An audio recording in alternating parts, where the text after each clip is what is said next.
Pour assurer des soins de qualité dans les services d'urgence et de réanimation en République démocratique du Congo comme ailleurs, il est essentiel de disposer d'équipements médicaux fonctionnels qui sont utilisés et entretenus par des personnels formés. Dans le cadre de la réponse Covid-19, les ONG Humatem, Médecins sans vacances et ULB Coopération ont mis en œuvre le projet Djengamarifa 2.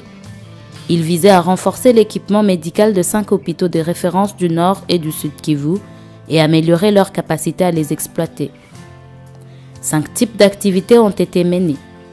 Un colloque de sensibilisation pour les décideurs de santé, des formations pour les techniciens de maintenance biomédicale, des formations pour les personnels soignants, un appui à l'aménagement d'ateliers de maintenance et la production des tutoriels vidéo et autres outils ressources.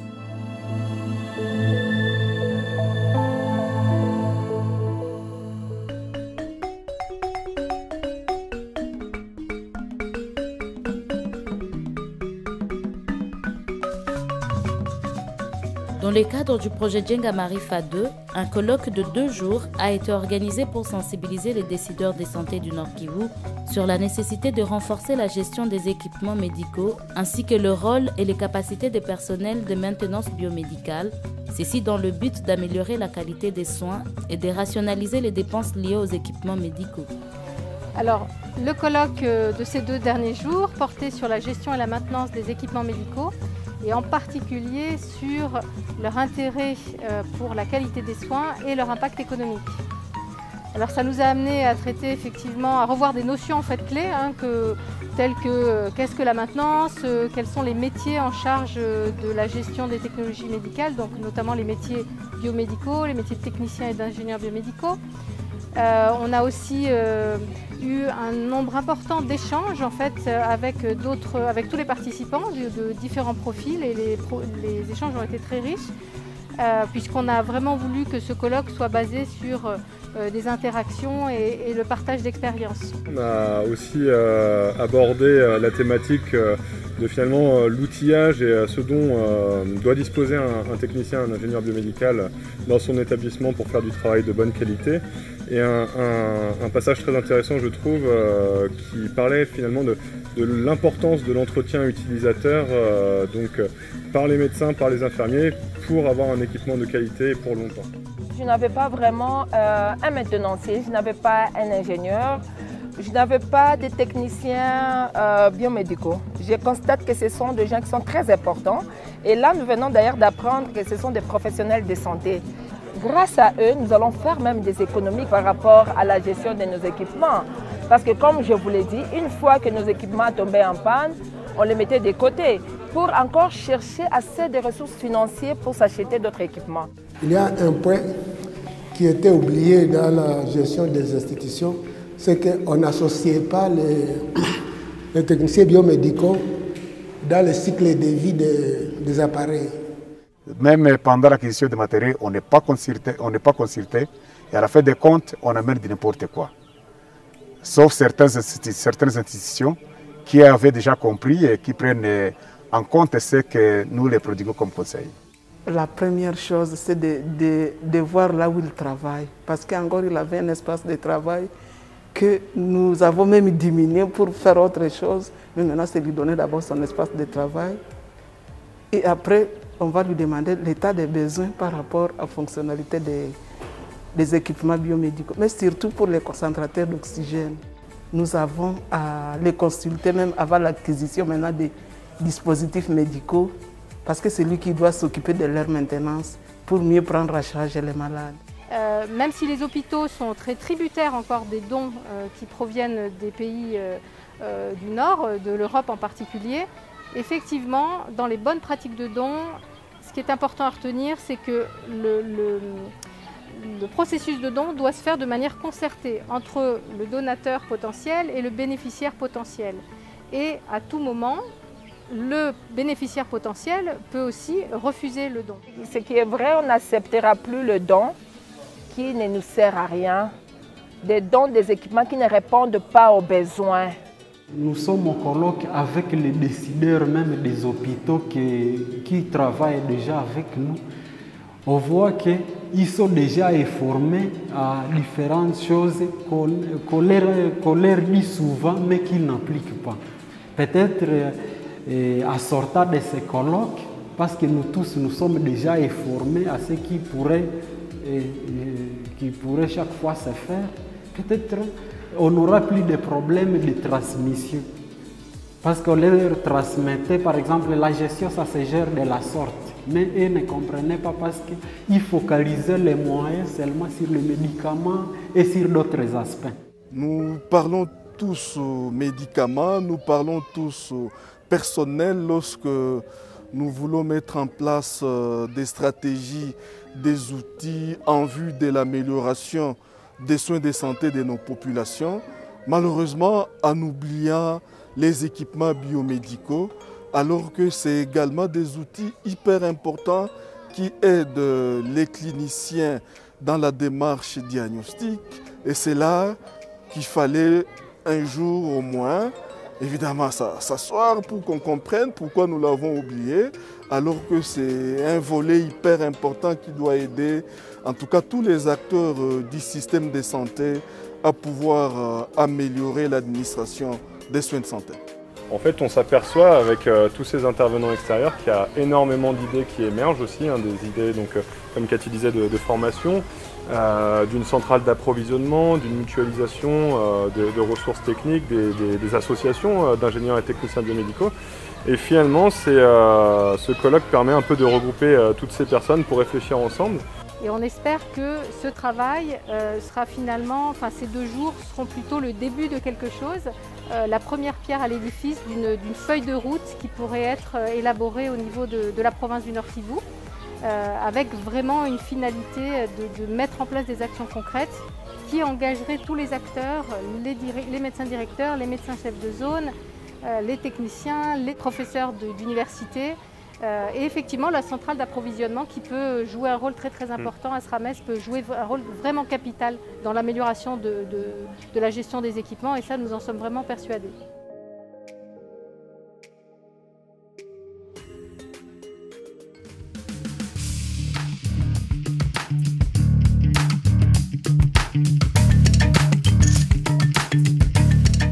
Dans le cadre du projet Djenga Marifa 2, des modules de formation biomédicale ont été dispensés auprès des techniciens hospitaliers. Ils portaient sur la gestion et la maintenance préventive et corrective des équipements utilisés dans les services d'urgence et de réanimation. Dans de nombreux pays en développement, les professions en charge de la gestion des équipements médicaux et de leur maintenance sont encore peu développées. Au nord comme au sud Kivu, les techniciens en charge de la maintenance n'ont souvent pas eu accès à une formation spécifique et cumulent parfois plusieurs fonctions. Ces 2 problèmes impactent l'état des parcs d'équipements médicaux et la qualité des soins. Pour améliorer la situation, les formations du projet Djenga Marifa 2 visaient à renforcer les capacités des techniciens. Les témoignages des bénéficiaires montrent qu'ils ont gagné en confiance et que le regard que portent leurs collègues sur leur rôle trop souvent sous-estimé a évolué. 4 sessions de formation combinant théorie et pratique ont été co-animées par 4 techniciens congolais et 3 ingénieurs biomédicaux français. 7 types d'équipements ont été traités: le concentrateur d'oxygène, l'oxymètre de pouls, le pouce-seringue électrique, l'aspirateur à mucosité, le moniteur multiparamétrique, le tensiomètre automatique et aussi les appareils de ventilation non invasive. Les formateurs ont aussi abordé la sécurité électrique des équipements et les bases de la gestion des technologies médicales. Il arrive trop souvent que les équipements en panne dans des hôpitaux du Sud soient mis de côté, faute de diagnostic ou d'accès aux pièces nécessaires. Remettre en état ces équipements de valeur déjà présents dans des hôpitaux, c'est la stratégie qui a été adoptée lors du projet Djenga Marifa 2. Des ateliers Repair Café ont permis d'intervenir sur des équipements hors service. Cela a permis de faire le diagnostic de 50 équipements et d'en remettre en état 45 grâce à des pièces détachées et accessoires commandés spécifiquement. Au total, 35 techniciens de 15 hôpitaux ont suivi les formations biomédicales du projet Djenga Marifa 2. Les coformateurs congolais sont désormais en capacité de dispenser en autonomie des nouvelles formations. Même si des ressources supplémentaires seraient encore nécessaires pour appuyer ces professionnels, le projet Djengamarifa 2 a permis de mettre en lumière l'importance d'investir dans la maintenance biomédicale. Renforcer les capacités des techniciens hospitaliers permet d'améliorer l'état des parcs d'équipements médicaux et avec eux, la qualité et la sécurité des soins à la grande satisfaction du personnel soignant et au bénéfice des patients.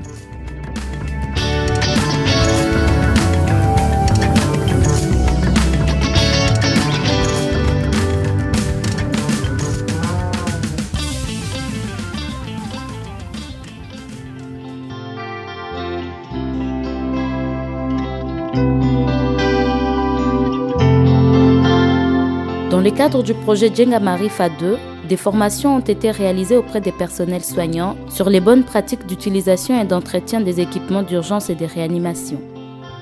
Pourquoi former des personnels soignants sur l'entretien du matériel médical?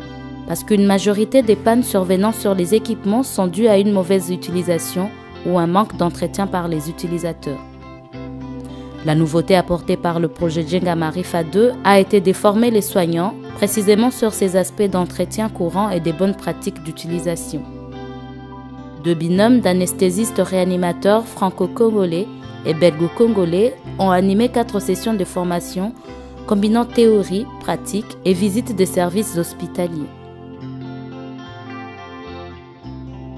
8 types d'équipements d'urgence et de réanimation ont été abordés. Le concentrateur d'oxygène, l'oxymètre de pouls, le pouce-seringue électrique, l'aspirateur à mucosité, le tensiomètre automatique, le moniteur multiparamétrique et aussi le thermomètre à infrarouge et les dispositifs de ventilation non invasive. Les formations se sont clôturées par 2 temps d'échange à Goma et Bukavu sur la question de la ventilation invasive artificielle.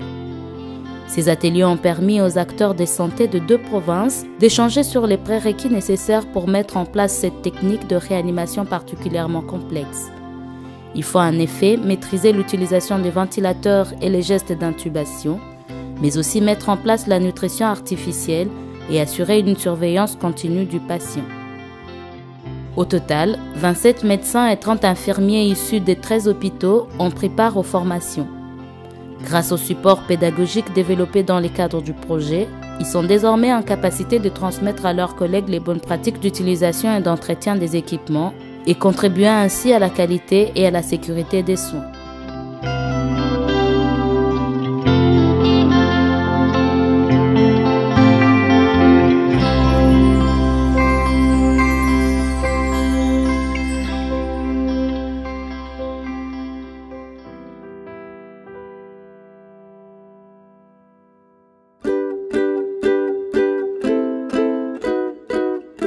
Dans le cadre du projet Djengamarifa 2, une série de 10 tutoriels a été tournée avec l'appui des professionnels de santé congolais. Sur les 10 tutoriels vidéo tournés, 5 sont destinés aux techniciens biomédicaux et portent sur les procédures de maintenance préventive d'équipements d'urgence et de réanimation, et 5 concernent la mise en œuvre par les personnels soignants de bonnes pratiques d'utilisation et d'entretien sur les mêmes équipements. Les défauts d'utilisation ou d'entretien des équipements médicaux par les utilisateurs sont à l'origine d'une majorité des pannes constatées. En l'absence des formations initiales qualifiantes dans le domaine biomédical, les techniciens en charge des équipements médicaux dans les pays en développement n'ont pas toujours les compétences pour assurer les activités de maintenance préventive et corrective. À cela s'ajoute un manque de testeurs et d'outils indispensables pour réaliser ces interventions. Le tout conduit à un déficit de contrôle des parcs d'équipements. Pour résoudre ces problèmes, des procédures et protocoles écrits ont été développés avec les participants aux formations médicales et biomédicales du projet Djengamarifa 2. D'un côté, les techniciens ont testé des procédures de maintenance préventive adaptées, ne nécessitant pas des testeurs trop onéreux. De l'autre, médecins et infirmiers ont rédigé des protocoles d'utilisation et d'entretien. Ces documents ont été mis à disposition de tous pour être utilisés comme référentiels dans les hôpitaux. Ils ont été adaptés en tutoriels vidéo, un format facilement accessible pour tous. Dans ces 10 tutoriels vidéo, 5 équipements d'urgence et de réanimation sont abordés. Le pouce-seringue électrique, l'oxymètre de pouls, le concentrateur d'oxygène, l'aspirateur à mucosité et le tensiomètre automatique. Les tutoriels reprennent pas à pas les étapes à suivre, du côté des soignants pour l'entretien et l'utilisation, du côté des techniciens pour la maintenance préventive de ces équipements. Le tournage des tutoriels a été réalisé par une vidéaste congolaise et son équipe à Goma. Les acteurs étaient des participants en formation. La supervision des tournages a été assurée par les ONG pilotant les projets. Ces tutoriels sont maintenant en accès libre sur la chaîne YouTube Djengamarifa 2. Leur objectif est triple. 1. Mettre à disposition des personnes formées les ressources permettant de revoir et appliquer ce qui a été appris. 2. Leur permettre de dispenser de nouvelles formations. Et enfin, faciliter l'essaimage du projet en donnant un accès libre et gratuit à un large public francophone.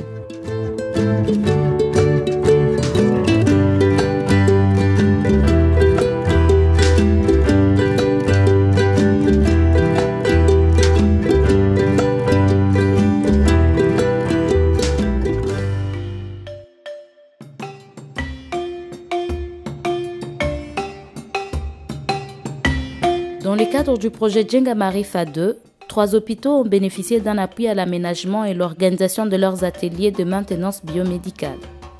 Au Sud Kivu, les hôpitaux généraux de référence de Tchiriri et de Nyantende. Et à Goma, l'hôpital provincial du Nord Kivu. La maintenance biomédicale est une activité bien spécifique. Les techniciens interviennent sur des équipements vitaux, souvent très sophistiqués. Pour des raisons d'hygiène et de sécurité, leur maintenance doit être réalisée dans un atelier dédié, séparé des activités de plomberie ou d'électricité.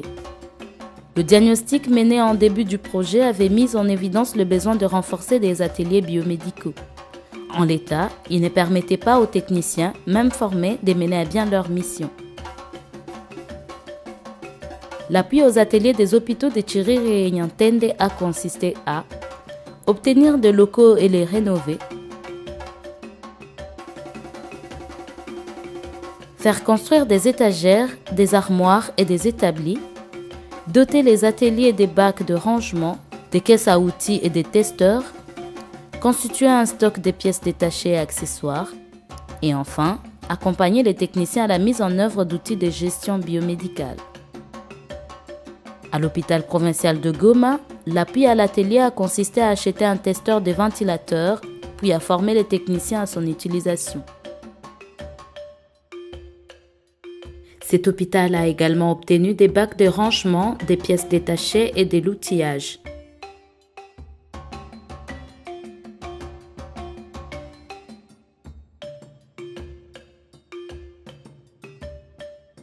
Les techniciens ont été sensibilisés à l'importance d'organiser leur espace de travail entre une zone technique dotée d'un établi, des espaces de stockage, un bureau pour le travail administratif.